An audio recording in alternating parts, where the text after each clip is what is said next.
Yo, what's up? It's your girl, Pretty Riot, and I'm sitting pretty starting riots right here on Illanoize Radio. And every single week, you come and you watch these great interviews, and you still ain't subscribed. What are you doing? Hit the subscribe button and turn the notification bell on too. You're tuned in to Illanoize Radio, Chicago's most valuable radio show. I'm your host, Biko, alongside my special guest co-host, Ija. And as always, we bring you all the illest guests from around the city and globe. And today, we got Jody PrHOEvocative in the building. Hey, y'all, what's up? How you feeling? I'm feeling good. The weather nice. I was smelling barbecue. Yeah, I was smelling Jolly Ranchers earlier. Yeah. Guys, I'm the Jolly Rancher. So, Jody steps to the room and I'm like, damn, that scent you have on smells great. I'm like, what is it? She say, I throw so many scents on, I just make some mixture and it smells like candy, fellas. Smells edible, okay? Yeah, I smell sweet. How your day been so far? Good. Had to do a little running around, did some podcast stuff earlier today, but yeah, it's been smooth. I mean, let's tap into the podcast and right off back before we get into some personal things. For sure. PrHOEvocative. Yes. I love the title, by the way. Thank you. I feel like you really put some thought into that, or did it just like that title just come to you? Both. Okay. So, I was high and I was doing the dishes. I get amazing ideas when I'm high, right? So I'm high doing the dishes. And I was thinking about what I wanted to call my podcast. Now, that was before I knew what the subject matter would be or anything, but I knew I wanted to be authentic to who I am as a person. Mm-hmm. And as I was doing the dishes, I was like, provocative, but you're gonna spell it with a hoe in the middle. Now, the reason that the word provocative came to mind is because I think about how people typically describe me as a person, like my personality, oftentimes the way in which I speak or just my thoughts. People are like, wait, what? Hold up, why did you say that? Or it's like I'm very, I provoke people. And I know that. And that's cool. Like, I'm fine with being the person that pokes the bear, right? So I was like, it's going to be provocative, but I'm going to take that word and make it even more provocative. And I'm going to stick a hoe in the middle. All caps. Yes. So I took that word and made it even more because, like, just the word within itself, it's like, ooh, like, I like how it rolls off the tongue, like, provocative. Like, ooh, it's a spicy-ass word. So stuck hoe in the middle, and that was around a time in my life where I had realized I had never had a hoe phase. So I had just gotten out of a 6-year relationship, and I was like, oh my God, I want to explore this about myself. So I'm like, I'm going to intentionally have a hoe phase. So all of these things kind of just came together at once. To intentionally have a hoe phase is crazy. I feel like you should do all things intentionally. It's when you are reckless that there are terrible consequences behind your choices. Yeah. But if you are intentionally doing, like when people say, let a child fall down. Like even it's this thing that's called like conscious failure, right? So it's like you intentionally do something and then you fail at it or you succeed at it, but there's a learning behind it. Yeah. So that's where the intent comes from. Like people talk about, hoe phases if it's just supposed to be this like, just do whatever do whatever. But it's like, yeah, be conscious in your choices and do what you want. However, you can be super intentional and you can be choosy in your hoe phase. I mean, you say you learn things. So what did you learn as you went through your hoe phase? What did I learn? I learned that I can be a bit insatiable when it comes to sex. I had to learn that through doing that. I learned that prior to this period in my life, I had never really had sex for myself. It was always about the other person. And I think what was important about that takeaway and that learning for me was that a lot of women are programmed and socialized to view sex as something that men do to them as opposed to something that we participate in together. And that comes from years of, misogyny, us being socialized to be like, oh no, you're supposed to be this one person, then experience all your sex with them and then marry them. And then it's like, all right, whatever. But we women are not, we don't really we are not able to embrace ourselves as sexual beings. That's what it comes down to. Men, it's like, you know, men will be men, but you better not be no hoe. So, hey, I mean, let's go back a little bit, because you say you were in a 6-year relationship. Yeah. Before you phased out, you know what I'm saying? I mean, during that 6-year relationship, what do you feel? I want to say, like, what do you feel you could have did better, or what? Not even you. What do you feel could have been better in that relationship that may have probably prevented the phase you went through? Nothing. I think it was a successful relationship that ended. I think that oftentimes we view the ending of something as bad. I needed to go through that. I needed to experience that. It was probably the most toxic relationship that I had ever been in.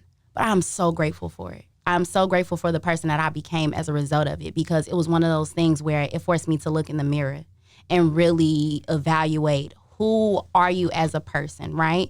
Because even if this person has cheated on me, or, you know, being able to look at something and say like, oh, him cheating on me actually had nothing to do with me. There was nothing that I could have did differently, because the only thing that's going to stop a man from cheating is a person that don't want to cheat. And also being able to separate the act of cheating from saying like, okay, just because he cheated doesn't mean he didn't love me either. It's okay for two things that seem opposing to exist and be true at the same time. Sorry, I had to do it.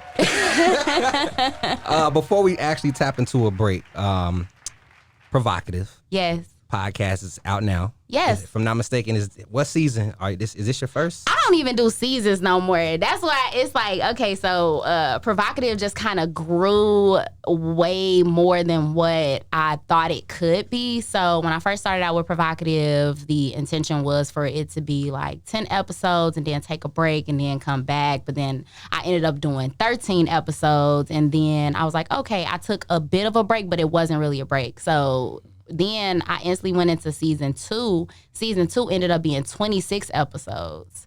So I'm like, okay, like that was cool. And then season 3, I didn't really launch season 3. I just kind of like went into it. Yeah. And before I knew it, I was over 100 episodes. So there are currently over 100 episodes of PrHOEvocative. You guys can listen to it wherever you stream your podcast, Apple Podcasts, Spotify, iHeart, all that.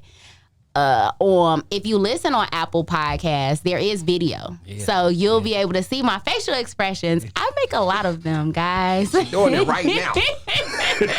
I'm a super animated person, so it's definitely one of those things where is because I'm a authentic, and I'm using this word authentic, not to say that other people that don't view podcasting in this way are inauthentic. However, podcasting is about audio. Yeah. It's audio first. So the people that are like, oh, go check out my video on, and then calling it a podcast, I'm like, ugh, I cringe a little bit, right?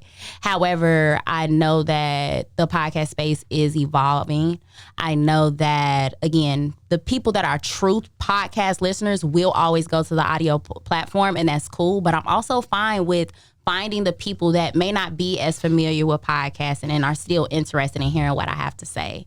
So the people that are like, where are you on YouTube? I'm like, just go on Apple Podcasts. You'll see a video there. You don't have to go on YouTube for all your videos. That's dope as hell, too. I didn't know Apple had videos until...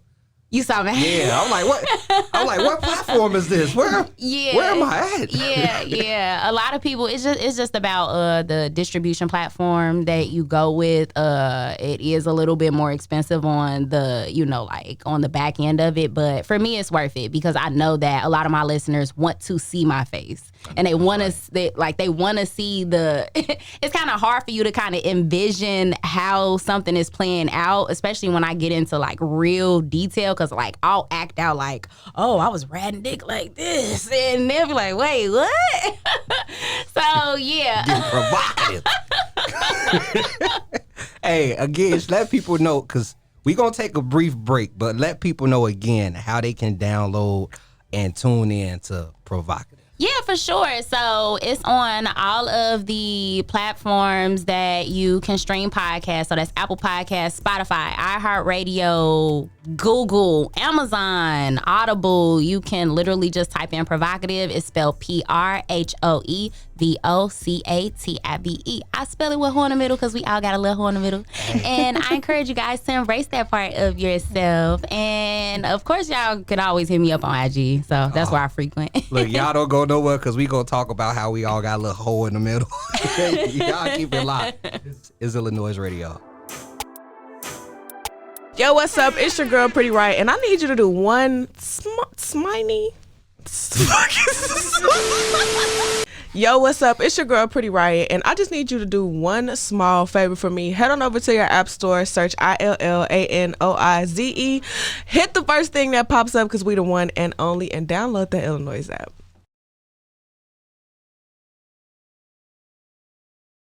Okay, Jody, I heard at the beginning you were talking a little bit more about how you came up with the name. Mm-hmm. And I believe that it was very intentional, not just because of the part that you were drunk, you was enjoying yourself and you got some type of inspiration. But I want to know what type of topics that force you to actually want to create that platform and some of those taboo things that we can't talk about as women, especially from a young perspective. That is a really great question. So like I said earlier, PrHOEvocative kind of became something that I didn't know it was going to be, right? So I was like, all right, I guess I could talk about sex. Every time I have conversations with my friends, they're always laughing at what I'm saying when it comes to sex. So it's not that I'm trying to be funny. It's just the way in which I tell the story, you guys are laughing. So obviously it's funny. You know how it's like that person that doesn't know that they're funny because they're serious, like they're very serious and everyone is just laughing. It's like, okay, I guess this is cool. I guess I'm funny because you guys are laughing. So started there and recorded a couple episodes of PrHOEvocative, and then I realized I needed to dig deeper.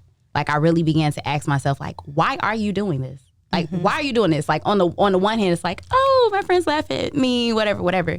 But then I realized that my story was important to tell in the sense of me being in one 6-year relationship from the age of 16 to 23, getting into another one from the age of 24 to 30, and then saying, I'm 30, I've never masturbated before. Like, the fact that I was allowing men to explore my body before I explore my body is insane. And even, you know, this narrative that we see on social media all the time, like, you're gonna fry your clit if you keep using that, you know, rose and all of that's propaganda, right? And it discourages women from exploring themselves absent of a man. That is intentional, right? Again, we're not supposed to be seen as sexual beings. So God forbid you be a sexual being without a man. How are you gonna have sex without a man? So hell, there's many toys they got out here now. They got robots giving the pipe nowadays. God damn. I ain't mean to cut you off. No, you're good. But started there, and like I said, I thought this was super important to tell, so I took a step back and then I really started digging. So for me, PrHOEvocative just became my way of sharing. It's like a diary. Like it's really like a diary, and I do not hold back. Like I talk about sexual abuse, I talk about trauma, I talk about the fact that I accidentally found my mom's sex toy at the age of 9. So now I'm like, what is a rabbit? Like, I talk about all of those things. And I hope that through talking about these things that we all begin to come from under that shame associated with these real human interactions. Like, there's nothing shameful about being human. And that's what happens. Like, you can't control how you're exposed to things, right? All of the things that we have, everything that we do is learned behavior. So with me asking myself, why are you doing this? Where did you learn this from? Why do you view sex this way? How do you want to view sex? And how do so it's like really defining it for myself. And it took a lot of work. And I do all of that on the podcast. Like, people literally have seen me like, all right, I was like super silly and joking, and then you saw me get super deep on some stuff. So yeah, but also in the name PrHOEvocative, it's like, you don't know what it is. You don't know what you would get. Yeah, the next like episode. Nobody knows what it is, but it's provocative. I mean, I'm happy you said that. What's one of your favorite episodes that you enjoy that you were really able to go in depth in? What's crazy is the episode has not dropped yet. Okay. I just recorded it. Give us some details. I just recorded probably the best episode that I've ever recorded. And it was because I was super vulnerable. Like, I hadn't gotten vulnerable on the show before, and people have heard me talk about these topics before, but the way in which it came out on camera, like, I was crying. So it was super emotional, super deep, super vulnerable for me. And my audience, again, they've seen me get vulnerable, but they ain't saw me dig that deep. So arguably probably the best episode I've recorded. So depending on when this episode drops, like it might align perfectly, actually. The episode will be coming out soon, in like a week or two. What was the topic of discussion? It wasn't about a topic necessarily. Okay. It was just the direction that it went, and it was unexpected. Like, we're going to talk about this, and then it went off on a tangent a little bit. But I will tell you guys the guest that I had on the show. Okay. It was Tahoe TV. He is not from Chicago. He's in Chicago from New York. Okay. So he's a huge sex positive podcaster out in New York. Homeboy, like, super cool, but he's older too. So it's like a 16-year age difference between me and him. So it's like the level of maturity that we were able to share on screen took the episode to another level as well. He has two podcasts out in New York, actually. The Hard or Soft Show, which is all about the things that make men hard and the things that make them soft.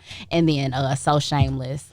So yeah, shout out to Tahoe. That's my dog. I saw him in your story eating a goddamn glizzy. Yeah, I was like, man, why this man go to Portillo? Like, I was on his ass, not gonna hold y'all, because he like, okay, I want to try some Chicago food. I'm in Chicago, and somebody else from Chicago, she's in the kind of media space as well. She's a mental health therapist, Brittany Bring It Brat. But she told him to go to Portillo's, get something quick, and he got a hot dog. And he had onions and ketchup on it. Like, why you got this? Why are you eating this? Like, why are you doing that? And I was like, I don't know nobody that really go to Portillo's and get a hot dog. I'm like, I get my hot dogs from Home Depot.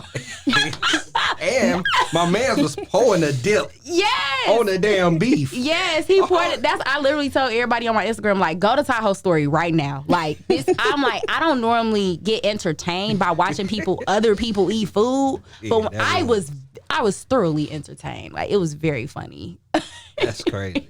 I want to talk more about the aspect of exploring your body and giving yourself grace while doing that. I know it's not a big thing that is talked about in our community for women to do so. You know, like, boys have that opportunity to explore everything. I know for myself, my mom was very open with me. She told me, like, you should know more about your body before you let somebody, like, explore you or try different things with you. So she was very open with me about that, but a lot of people don't have that. So can you let me know, like, when was that time and that age you were when you was like, I'm gonna explore my body fully? 30. I said that, like, literally, like, so, and I alluded to this a little earlier, but I go into a little bit more detail. The way in which we are socialized and constructed at a very young age, especially as little Black girls, right? We're told, like, oh, don't wear this or don't do this. Don't want to be looked at as fast. You don't want to hang with these types of people. Like, we are regulated in a lot of different ways to whereas we genuinely do not have the freedom to explore or be free or venture off a little bit, right? So that comes, of course, again, everything is learned behavior, right? So, you know, the parents, the grandparents, everybody is telling people, like, you don't want to be fast, aka a hoe. You don't want to be this, right? So we are being regulated before we even have an opportunity to formulate our own thoughts. Then we get to a point where we are making choices with this regulation, right? We are not really conscious of the reasons why we do certain things. So you pair that with, I'll use myself as an example, growing up in a house where sex is not really talked about. Like, I never really received the talk from my mom. So when you don't receive sexual education from your parents, where do you go? You be super curious. You go to the streets. Yeah, you go to the streets because they're gonna talk about it. So but they're gonna give you misinformation. And because of the shame associated with the dynamic of your family and them not being open about sex and not feeling comfortable to go talk to them, you're just gonna hide all of this new information, which is misinformation. So you're hiding the misinformation that you're receiving. So you're just gonna do it on the low and get sneaky, and that's how you get the teenage pregnancies, you get the STDs, the STIs. That's how that occurs, right? So it is very difficult to be able to explore your body when from the beginning everything associated with sex was viewed as bad. Like, don't do that. You're not supposed to do that. You should wait. And, but there's a way to have that conversation. And I give grace to, like parents and grandparents, my parents and grandparents, because they just didn't know. They didn't know how to have those conversations. There's a lot of, let's not even talk about sex. We don't know how to have regular conversations about anything, really, without getting offended, without our egos getting in the way. Like, we don't know how to communicate. That's why when we get upset, we yell. We get angry. Like, it's like we don't know how to express those things. But to bring it back to sex, when you feel shame associated with your body, right? Like, I'm going to bring religion in for a split second, right? Eve damned humanity. A woman literally damned humanity, right? Let's talk about it. Let's really talk about it. Like, clearly a man created this narrative because it's like, no, them damn women, they're damning us with their vaginas. Like, right? So, power of that piece real though. Let's be honest. But there's so much that we are, the moment that we enter this world as female, that we have to work against. And we're never really encouraged to explore our bodies, like in any capacity. That's why we have that narrative of like, oh no, you shouldn't be masturbating, because if you masturbate, how you gonna get turned on by a person? It's like, a person is a person, a toy is a toy. Why can't two things be true? And you can direct the person that may not know what they're doing down there. Exactly. So it's like, the more that women are in tune with themselves, that literally, I recently said this on an episode. If I had known what I know now, I would have been masturbating for a really long time before I ever let somebody touch me. Because now I can very specifically say, when you ask me what I like, I can tell you. As opposed to like, I don't know. Like, you tell me what I like. And that's why I said, like, earlier, I was not having sex for myself. Because how the hell am I going to have sex for myself and I don't know what I like? I'm just allowing things to happen to me. And I think a lot of women allow things to happen to them because we aren't encouraged to explore our own bodies. Damn, that's deep. Oh, my goodness. Look at here. Jody's in the building, y'all. We still got more talk because you're also on an upcoming TV show. Yeah. Some of y'all don't know, but she's also a sexologist. I got to learn how to get into this field. So y'all don't go nowhere. Stay tuned. It's Illanoize Radio. Is your business struggling? Trying to get your followers up? No problem. You can advertise with us right now. Tap that link above. Now let's get back to the show. Before the break, I was like, hey, you're also a sexologist. Yeah. And I'm thinking to myself, like, what does it take to become a licensed sexologist? Like, what did you have to go through to literally have a license in sex? That's a great question, because people really be thinking like, oh no, I have sex, I should be a sexologist. It's like, well, it's a little bit more than that. Yeah, it's a little bit more than that, right? So I enrolled in 2 different certification programs. So I am a certified sexologist, and I'm also a certified fellatio instructor. I'm sorry. Shit, wait. Say that one more time. I don't think they called that. I think they did. I am a certified sexologist, and I am a certified fellatio instructor. Wow. So I literally study sex. I study fellatio. How the hell do you? So, how, like, is Is it like? It's like class. Okay. Like it really is like class. Sounds like a lot of reading and a lot of looking and there's a lot of reading. There's a lot of note taking. I still read. Like I've been certified for over a year, and I still take in a lot of new information because it's funny because I became a podcaster before I became a sexologist. Okay. I became a sexologist because I realized that I've always had an interesting relationship with sex, shall I say. I'm comfortable talking about it in an authentic way with certain people, but I wanted to be authentic about talking about sex with all people. And sometimes in order to do that, you have to educate yourself. So on the one hand, I started exploring myself, and then I got to a point where I didn't want to be another person just talking about sex from my experience. I want to actually study it. I want to have the credentials, the education to be able to help other people. So while on the one hand, I might crack a joke, but I ain't telling no lie because it came from somewhere. So I really do spit, like facts, and I share statistics. Like when people talk about, for example, how size matters, it's like, do it? It does, but it doesn't.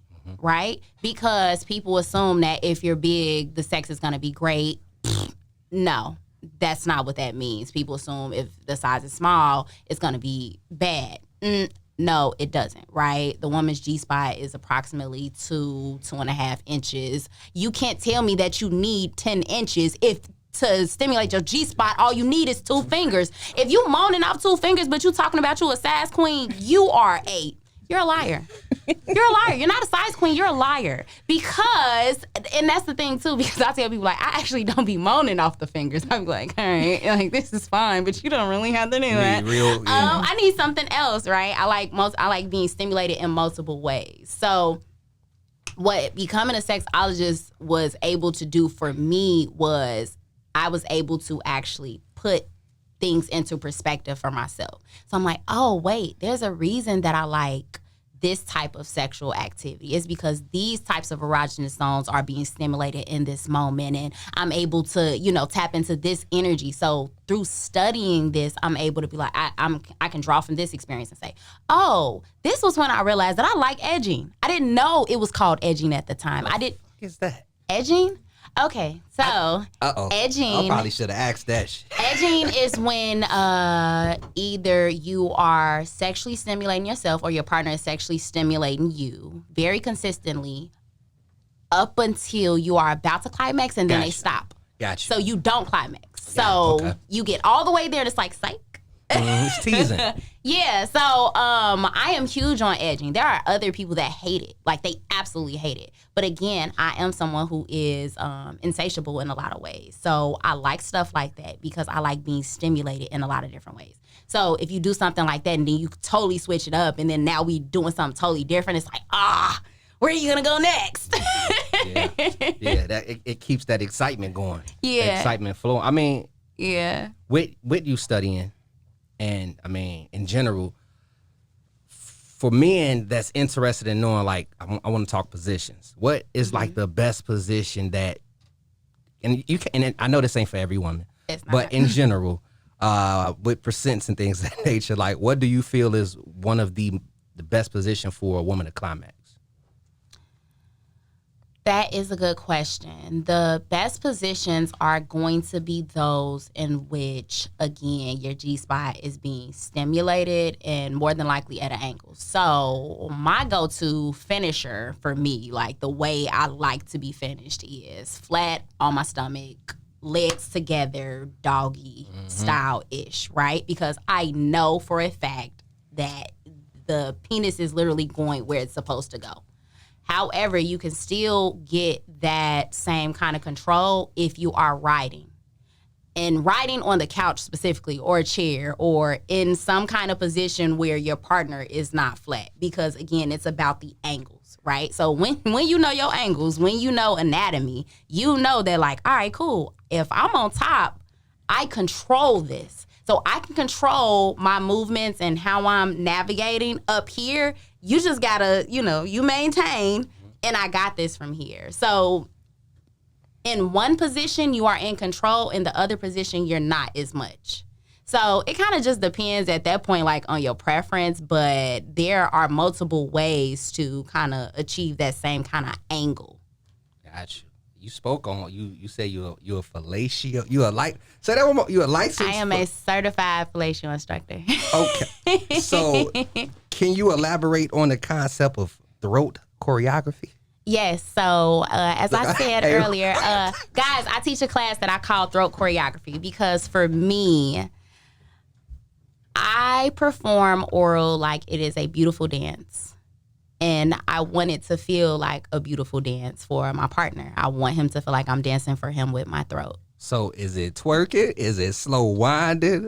It could be. It depends on the beat. I got a whole playlist. So I turn on that playlist and whatever mood I'm in, then I get to it. So it might be like a little upbeat tempo. I love Chris Brown. So and the way in which the tempos be in his songs, I catch beats. I catch beats. So oh my God. Hey, you are animated. It is funny and I love because it. I'm actually toning it down a little bit. But yeah, like I really gets to it. So you teach fellatio. Yes. How can someone, if they're interested, how can they join the class? Yeah, so it's a couple different ways. So if you want to do one-on-one coaching, I offer coaching services where we can set up a couple different classes and I'll give you tips, techniques that you can use and perform on your partner. The best advice that I could give someone is to leave your ego at the door when it comes to this, because a lot of women say like, oh, I'm a throat goat. And it's like, everybody is not a throat goat. I promise you, if the man that you last performed on, if he was 100% honest, your ego probably couldn't take it. And a lot of men are just satisfied that, quite frankly, their dick is in your mouth. Like, it's not because you're doing an amazing job. It's just the fact that you were willing to do the job. And they be satisfied with that. And I hate that for you guys. Look, at least you hate that for you. You teach it. Look, I know. I teach it because I'm trying to save, I'm trying to save the world one, Trying to save humanity. I'm trying to save the world one throat goat at a time. So I'm trying to help you guys get those pearl necklaces. I know that's, matter of fact, give them some gems real quick. Give them 2 do's. Get the ladies 2 do's when performing fellatio and 2 don'ts. Okay. I would say 3, but I'm gonna just say 2. Okay. First don't switch up the rhythm that so often. Like, don't keep switching it up. Don't, like, in women, think about when you are receiving head. Do you like when a man is all just doing any, like, you look stupid. Like, don't do that. Don't do that, right? So that's one. Don't just be down there like, oh, I'm just gonna do everything with my mouth. Like, no, like, he's probably over here like, what is wrong with her? It look like you got Tourette's on the tongue. So you over here got Tourette tongue on this man penis, and he's not liking it, and he's not gonna tell you that, because again, women's egos, we talk about men egos, women egos when it comes to sex. Oh man, let a man tell you he don't, like, if a man told you like, yeah, I don't really want to talk to you no more, and he told you it was because you ain't know how to suck dick. It's crushed. Oh, Look, might not suck dick ever again. right, and that be the response because of the ego. They be like, I ain't never doing this no more. Like, this won't, like, so let's just, take it for what it is and learn how to get better. So that's the first don't. The second don't, I would say, is don't do it just because your partner wants you to do it. So you can't treat it like a chore. Right? So if you don't really want to do it, if you not like, this is what I teach in my class. I teach you how to suck dick like your life depends on it. Because it does.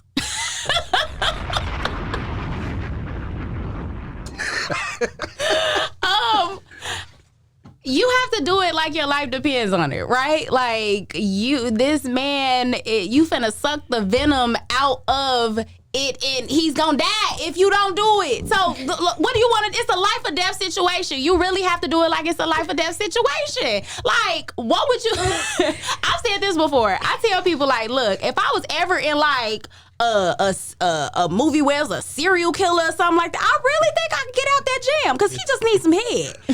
Look. Hey, that'll pause a motherfucker. Wait, Right. Like, you sure you want to kill me? you positive? Look, because my mouth done got me out of a lot of jams. Mama always said, I could talk my way out of anything. I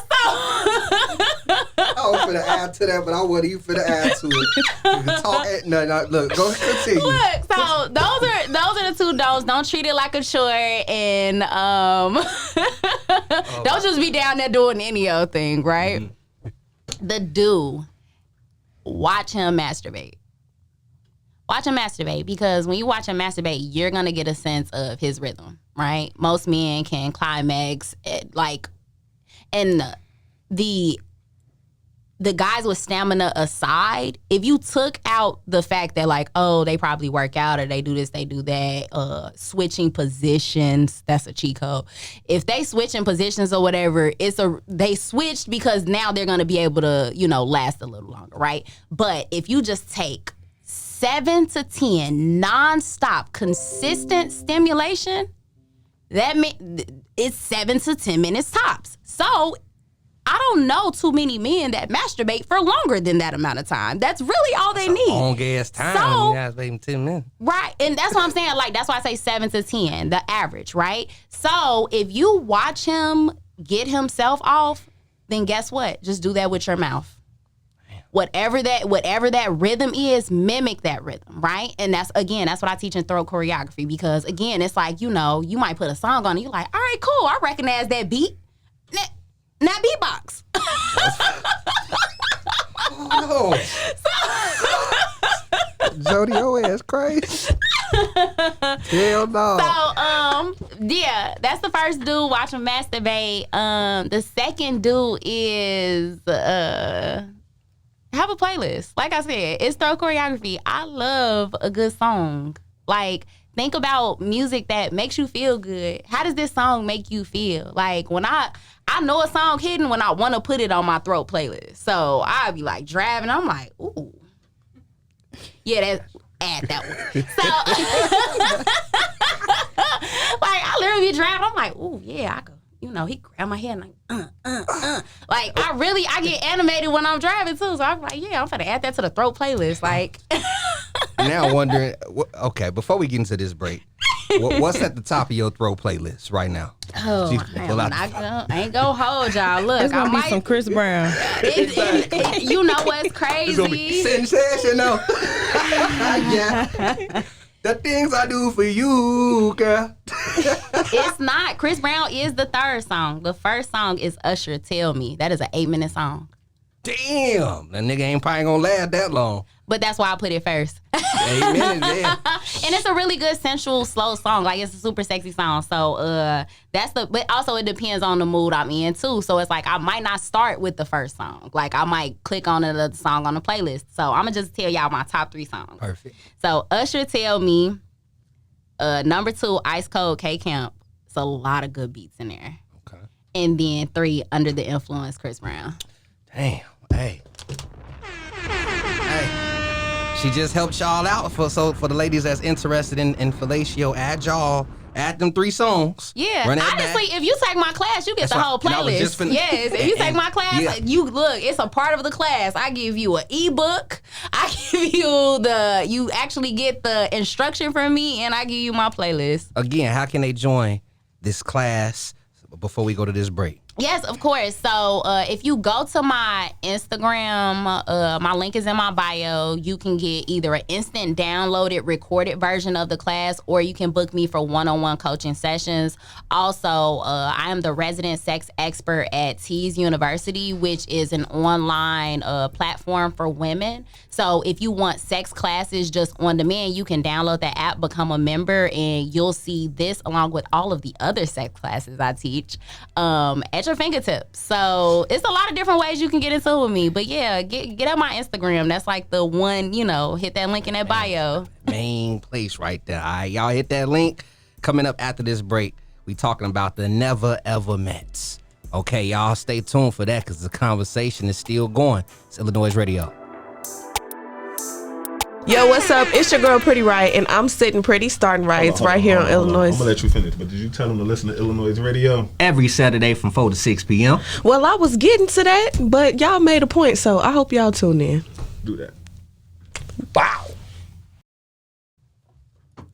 I actually watched the trailer, and I wanted to know because I watched Love Is Blind too, but I wanted to know, did you ever like met a lot of people online and it turned into something else? Like, what inspired you to join the show? So it wasn't a matter of like joining the show necessarily. Like, I feel like with the pandemic, and even before the pandemic, because we're not gonna sit here and act like, you know, people weren't sliding in DMs and, you know, connecting online and then linking up. Like, honestly, people been doing this since what? We was like 14 with Tagged in MySpace and like, oh, you know what I'm saying? Like, I had a whole, you know, like, guy that I was fake talking to that lived in a whole nother state, but we was connected online. I loved him. Like, We loved each other. right? Like, what? So I feel like it's been happening for so long, but we, for whatever reason, we haven't accepted that this is normal. Like, it really is normal behavior. And then the pandemic kind of made it even more normal, right? So I had met this guy. We really were, you know, talking for a while, and then What's a while? 9 months. Okay. So, and again, during the pandemic, before you know it, like, the time is kind of like breezing, right? And this, you know, like, we were supposed to meet a couple times, and it didn't pan out. But then the casting happened, and it was like, all right, now we not gonna meet until we meet in person, and that's just kind of how it happened. Yeah, so this was something that happened in real life for you that you literally brought to the screen? Yeah, and before this, remember I talked about that 6-year relationship that I was in before I turned 30? He DM'd me on Instagram. It started on Instagram. So it's like, again, like, people talk about it as if it's this foreign concept, but we hear about people, connecting online and now they married, or whatever the case is. Whatever is supposed to come of whatever connection, that's just what it is. Like, it's gonna happen if it's supposed to happen. So I'm not that person where it's like, oh, I have to meet somebody in person or it has to be online. Like, whatever the vibes are, like, wherever they come from, we'll just go from there. So yeah. I'm happy to know that because for me, when I watch reality TV, I look at a lot of shit as like, it's kind of scripted. You know what I'm saying? And what's crazy is somebody else asked me that, like, did they give you a script? And I'm like, no. See? Like, when I told him to shut up in the trailer, they didn't tell me to tell him. Like, he said something, I was irritated. I was like, shut up. Like, and it was crazy for me to even rewatch it because I'm like, I am a wild motherfucker. I can't believe I just told this man to shut up. Did he shut up? Yeah. You saw me like, like, because what do you say after that? Anything that you say after that is like, you don't tell me to shut up. Like, yeah, true. No, like, no, you shut up. Right, exactly. Everything else is gonna sound childish. Yeah. So, like, what do you say after somebody just shut up? And it's like, I didn't just say shut up. I used the hand movement. Like, that, for me, watching that, I was like, I can't believe I'm not mad. I'm not shocked at me saying shut up. I was shocked at me going, The hand. my God, that was wild. For you, during during the filming, did it take some time for you to get used to the cameras all in your face and just being I was around? annoyed. I was so annoyed because it was nonstop. Like, it's nonstop. Like, the cameras are everywhere. Like, the only place they not is when you're in the bathroom taking a shit or something. Like, that's where the cameras aren't. But otherwise, it's like everything is recorded. Like, it's cameras all around the house. It's camera crews running around just watching you. I'm over here like, I'm in there eating some Flaming Hots with some pickle juice on some Chicago shit. Yeah, that is from Chicago. It is funny because, like, the first day, because I gets in the house, I'm like, oh, y'all got Flaming Hots? Did y'all get some pickles? I saw the pickles. I get a bowl. I go crazy. I'm over here like, because again, I'm in a different place and I got to live here for weeks. So I want to feel some kind of, you know what I'm saying? Like, when you from Chicago, like, you love your city. So it's like the small things that you can kind of, you know, like, incorporate to make you feel like, all right, cool, I'm not in this, you know, random ass mountain house in the, you know, wherever. So Was it casted here? No, I You was in California for a month. Wow. So yeah. Okay. A month or some months? No, a month. Okay. A month, yeah. Because we was courting every day, all day. So it was a lot of content. Yeah. I mean, for those that may not know, Mm-hmm. can you break down the Never Ever Meets, the show in general, for Yeah. those that's tuning in, trying to understand what we talking about? Yeah, for sure. So 7 couples that were virtually dating for some period of time, because they're ranging from 3 months to 12 years, meet each other for the first time. And when you meet, you got to live together with 6 other strangers, couples. Like, that was what kind of irritated me. I was like, all these strangers. I'm like, look, you already got to meet this person. Like, who's all these other people? But yeah, it was an experience. You got different egos and all. People yeah. live differently. Yeah, I saw that in the trailer a little bit. You can tell, like you can tell literally just from the trailer that it's gonna be wild. I mean, give people before we tap into a quick break, give people the date of when when a film drops on OWN, which is Oprah Winfrey's network. Yeah, so it's gonna be on OWN and HBO Max. So April 19th. So April 19th, it is going to air. So yeah. Yes, y'all. Y'all don't go nowhere. It's Illanoize Radio.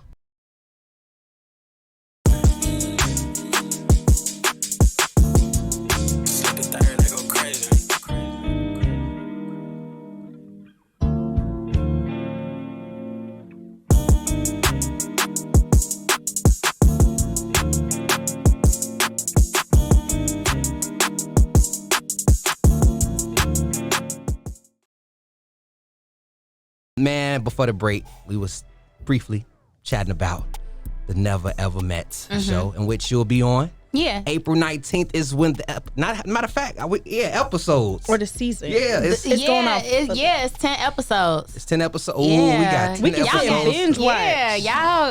No, watch it when it come out. Like each week, I want y'all to anticipate me like y'all anticipate Power. Yeah.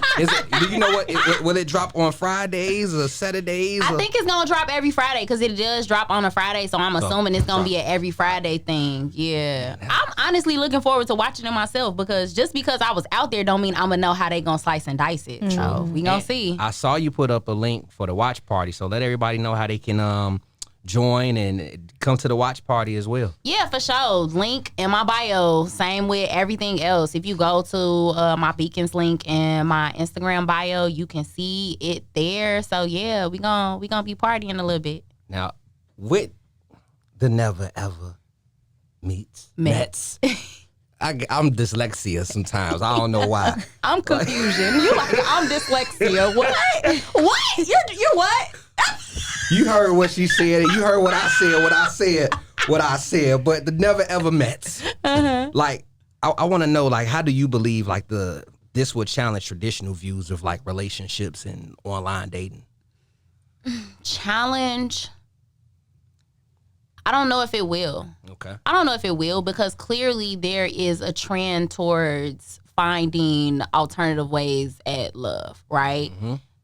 There's no real traditional way of going about this. None of us really have the secret sauce. We try something, it works. We try something, it don't work, but guess what? And it not working, it still worked because now you might get closer to whatever you're meant to get closer to. So I definitely think that it highlights where we are when it comes to finding love and the lengths that we would go to do it because we clearly want that, right? A lot of people talk about how, like, the dating pool got pissed in it and dating is trash and yada, yada, yada. But I think it's because you speak that.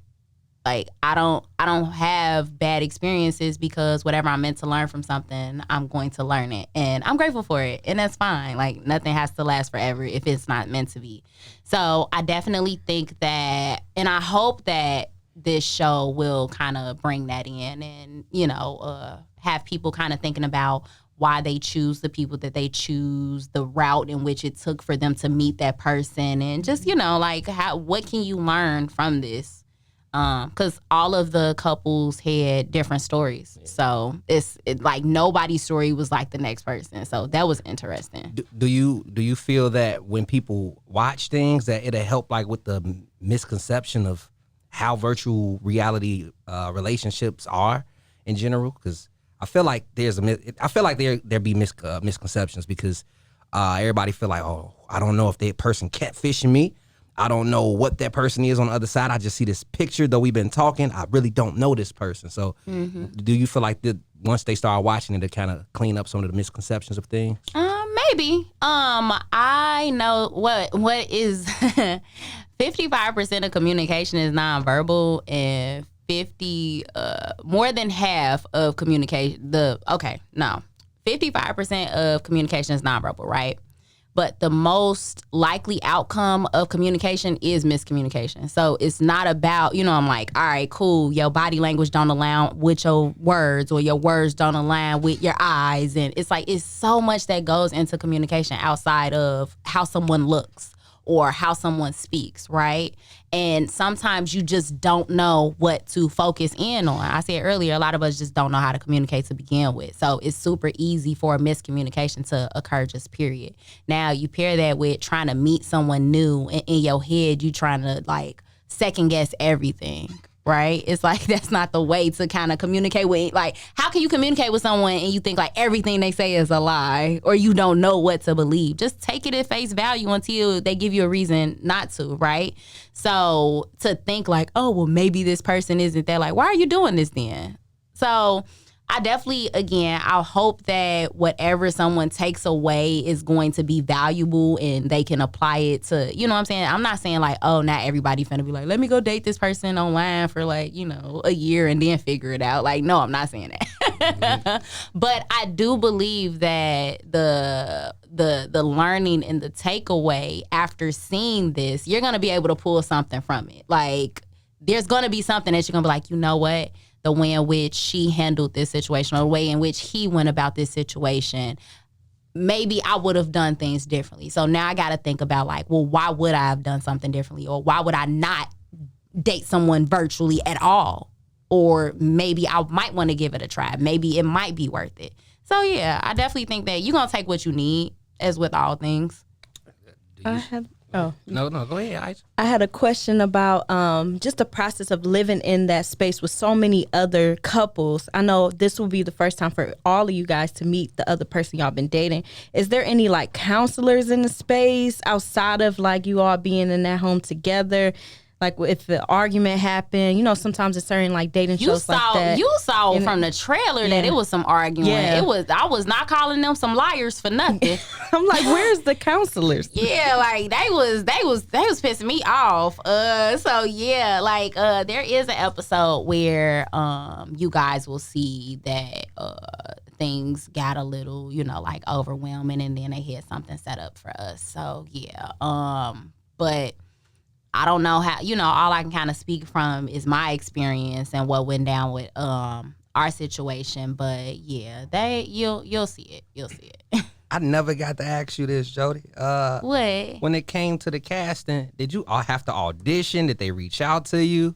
So the guy that I was talking to, actually, he told me about it. Like, so he, and then, yeah, so like, I'm pretty sure they like interviewed hundreds of people. And so out of the hundreds of people, it came down to us.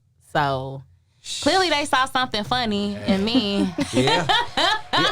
I had something in my membrane. It done slipped. It was something regarding like after people see the show. Mm-hmm. Matter of fact, what do you feel this show would do for you after it releases?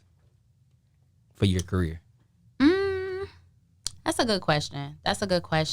And the anxiety in me just hopes that it will take me further along the path that I had already been creating for myself for the past 3 years, which is being honest and being authentically and unapologetically myself. So if that means me continuing to speak to people and help people when it comes to, like realizing who you are, the power of who you are, and embracing who you are and what that looks like sexually and not sexually. Having the courage to say, fuck what everybody think, I'm gonna do me. I hope that people will see those parts of me from the show and be like, you know what? Yeah, like, you know, like she inspires me to be that way myself, or I want her to come, you know, teach a class or do this, or I want this person on my show. Like, you know, so I was already a, you know, podcaster, a sex coach way before. And it just so happened that I was, you know, dating this guy, and it, again, everything just kind of literally aligned. Yeah, like it was like, I want to say the first audition, I had just got, like, I was in Miami teaching at Exotica, and in the middle of me being in Miami, I had a Zoom interview with the cast and like people. So it's, yeah, I don't know. I definitely feel like the place that I am now and where I'm going, like, it's just happening so fast. And I try not to think too much about what I want as the outcome, is because I feel like I feel like I'm there. Like, and I keep getting closer to whatever this, you know, big thing is. So I'm excited. Hey, April 19th is going down. Give everybody the title of the show that's on. Yes, the Never Ever Met. I ain't want to fuck it up. The Never Ever Met. Yes. Do you also still see yourself doing online dating?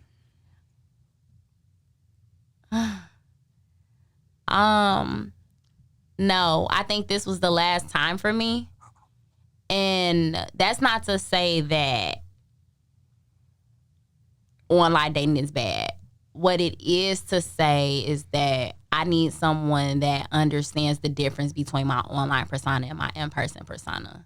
So it's helpful if, for example, we were connected on social media first, and then, you know what I'm saying, you just so happen to see me out, and then we form a in-person connection. Like, okay, cool. But it didn't necessarily, it started on social media, but not really, right?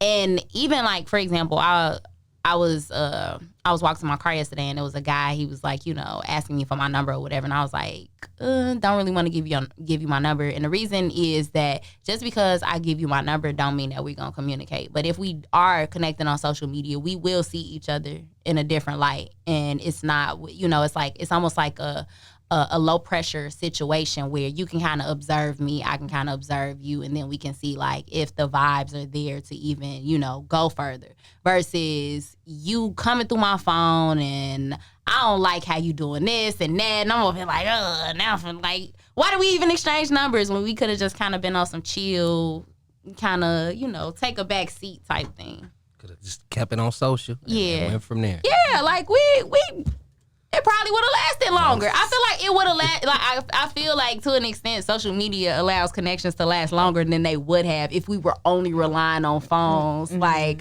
cause you right. Hey. Cause me, it was a point where I used to change my number every year. People used to be like, why do you change your number so much? You're a woman. Like, so, and I'm pretty sure some crazies out there. Yeah. Like I had one ex that when I blocked him, he used to come through the email. He used to show up at the house, knocking on the back door. Like, when you the fellatio go, you know, and hey. They say we could dickmatize a woman. Could you pussy-matize a man? He throw ties. Throw ties. Yeah. Throw ties. I like that. and your it's personality. Funny because this guy that I recently been he's my recent partner. He said I suck dick like I play the flute.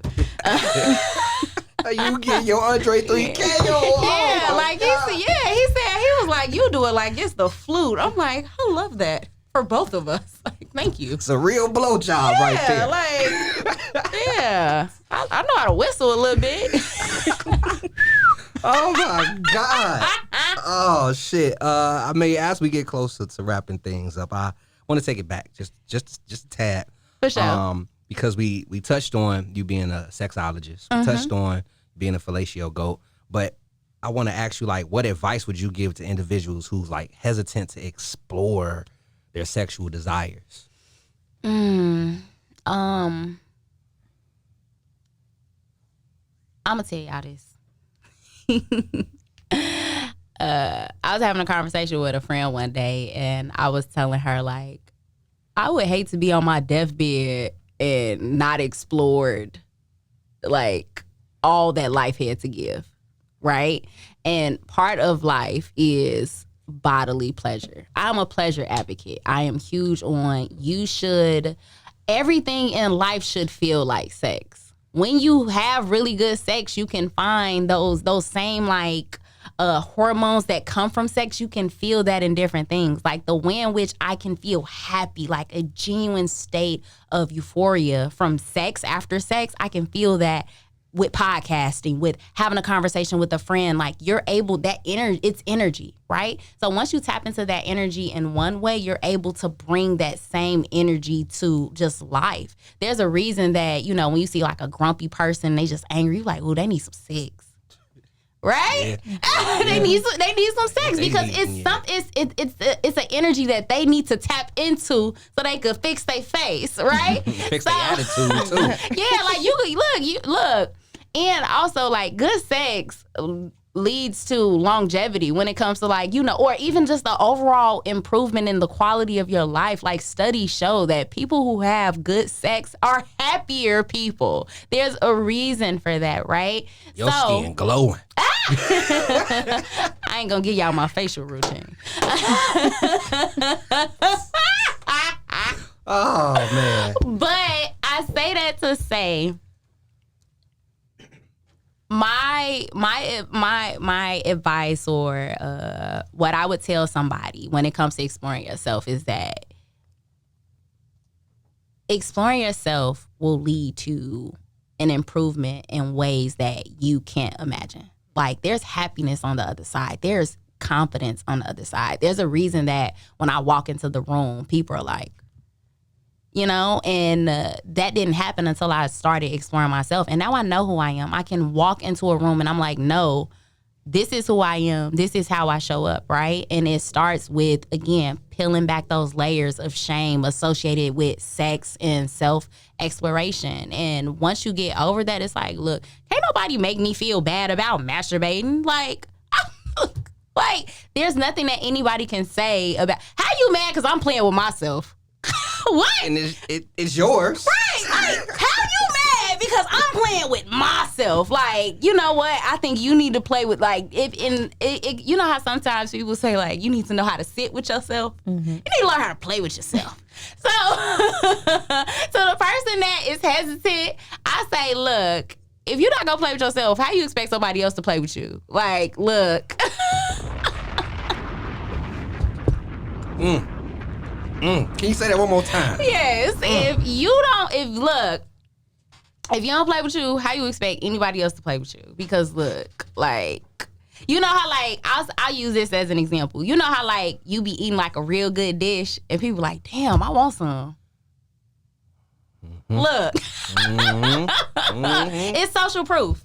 Damn. It's social proof. Look, if I have fun by myself, with myself, playing with myself, oh, you gonna want to come see what's over here in these play pots. Look here, Jody is in the building. PrHOEvocative podcast is out. Before we end things, I was watching a clip about you experiencing all of the zodiac signs. Oh yeah, I'm Thanos. Yeah, you got you. Yeah, I peeped that. Yeah. So out of all the 12, mm-hmm. which is your number one zodiac sign that you like to indulge in, and then your least favorite? Most favorite is tricky. It's tricky because it's really 2, but I'm gonna give it to 1 by default, kinda. Okay. It's tricky though. It's tricky because I'm going to say Aries. And the reason I'm going to say Aries is because as a Scorpio, we both have a lot of like, we're up here. So I would say Aries, we both rule by Mars. We got a lot of passion and aggression. So it comes through in sex in the best ways. I would say least favorite has been Virgo. Damn. It's been Virgo. And I've just been like, and it's not that it's been bad. I've just been very underwhelmed with Virgo. And I wasn't expecting that. You wasn't expecting I wasn't Virgo? expecting that. Oh, it was gonna be an earth sign for sure. But again, that's not an easy question to answer, right? And the reason it's not an easy question to answer is because there are so many things that goes into sex. And that's your preference too. And also, it really has nothing to do with their sun sign. It probably had nothing, like, so even though, like, for example, I'm saying, like, oh, I'm going to give it to Aries, but the real telltale is the fact that they Mars being like an air sign. So if that Mars is in an air sign, it really ain't got nothing to do with the sun sign to begin with, because your Mars is what rules your sex drive. So my Mars is in Gemini. There's a reason that I'm over here than over there. Like, when it comes to sex, it's like, you don't know what's going to happen. I might tie you up and ride you till you happy cry. Like, you don't know. So, what I found is that when I find someone else whose Mars is in Gemini, we have a lot of fun. Or if their Mars is in, like, Aquarius, or, you know, like just an air sign, right? If it's in an air sign, it's like, oh, that's adventure there. We can have some fun. If their Mars is in, like, a water sign, I'm kind of like, I don't know about that. About to download the app. Yeah, it might be, because it's like, like, all of those things, it matters. Like, of course, people, you know, you have the people that's like, oh, astrology is crap, but it's like, I'm one of those people that, like, actually goes into it. So it's like knowing how the different placements interact. So when it, like I said, sex has so many different elements. So it's not just about the sun sign. It's about, so the sun sign is your ego. How do you show up in the bedroom? I very much show up as a Scorpio. However, when we in it, it's like, you don't know what's happening. And the Scorpio is a fixed sign. So it's a lot of, like, structure around that. But then we get in the bedroom and you like, whoa, what are you doing here? So that adventure comes through. And then my Venus and my Mercury are in Sagittarius. So I'm very straightforward. Like, very straightforward, very cutthroat. And if I don't want this, I will leave. So it's like all of these different things are interacting in the moment, and it's like, you know. Dang, I feel sorry for all the Virgos out there. But at the same time, I mean, you could be redeemed if your Mars is not in Virgo. Yeah. I mean, again, let people know how they can follow you, how they can get in tune with you. Let them know when the Never Ever Met show come out. Yeah, I was going. Yeah. April 19th is going down on my mama be watching that too, so more than likely she definitely gonna, you know, it's see funny you. because my sister yesterday, she was saying, like, this guy that she talked to had asked her, like, your sister on TV, because he saw, like, me on a trailer commercial or whatever. I'm like, oh man, it's happening. But yes, you guys can find me on Instagram. That's why I frequent. My IG handle is JODY PrHOE. So Jody PrHOE. On Instagram, the PrHOEvocative, just a straight podcast page is at PrHOEvocative. That's PrHOEvocative. And then I am at PrHOEvocative on X, aka previously known as Twitter. And don't add me on Facebook. Sound like Jones. Jones be saying the same thing. Like, don't do it. Don't do it. I'm not gonna, like, if you follow me on Facebook, it's like, or if you attempt to add me, I'm not gonna accept it. But you're welcome to follow me on Facebook. I'm Jody PrHOEvocative on Facebook. But I'm not gonna. If you think you gonna accept my friend, if you think I'm gonna accept your friend request and you gonna be inboxing me, you not. Right up in there. Yeah, like, don't do that. But yeah, that's where I'm at. Again, if you are interested in classes, I do one-on-ones. I do private classes. So if you ever say, like, oh, we want to do a ladies' night, I'll come through with the dillies. I come through with the dillies and show y'all what to do with them. What else? Yeah, that's it. That's all I got. Oh, and y'all can also find some more. Y'all can find my merch. So I got T-shirts and stuff like that, where it's like, you know, all the random stuff that I say, I'll put it on shirts. Yeah, make that money, girl. Yeah, that's www.provocative.com. So like, I got shirts that say like, I'm sad. I think I need a little head. Cause don't we all? I saw that. So yeah, stuff like that. You know, the gag is I don't. So all the little random stuff that I just casually say in conversation, I typically put them on shirts. Damn, that's dope as hell. You said, get that link out one more time. Yes, www.provocative.com. That's PrHOEvocative. Sheesh, Jody PrHOEvocative in the building, man. Y'all check out The Never Ever Met on April 19th on TV and HBO Max. And it might be on Hulu if you got the little extra subscription thing or whatever. So yeah, check me out.